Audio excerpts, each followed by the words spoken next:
Welcome to the 1 Minute Apologist. 1 Minute Apologist. Apologetics seeks to give credible answers to curious questions, to give a defense. How to share your faith with a Buddhist.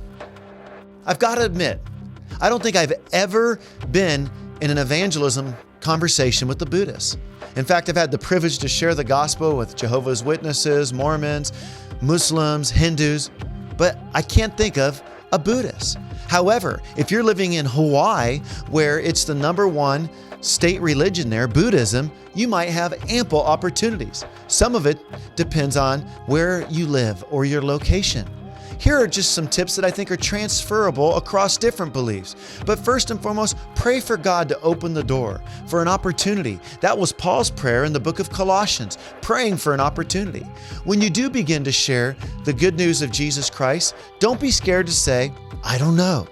That shows humility. Then go discover the answer that they're looking for and bring it back to them. I would say learn all you can about their faith, but more importantly, be ready to answer questions about your faith. I would also say look for opportunities to share your story and the difference that Jesus Christ has made in your own life.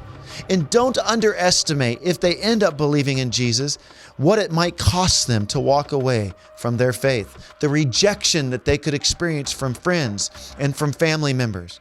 And then finally, when you do talk about the cross and the difference that it makes, be prepared for them to be shocked that we worship Jesus who died on a cross. Remember, the Buddhist is trying to get rid of all suffering, and to do so, they try to get rid of all desire.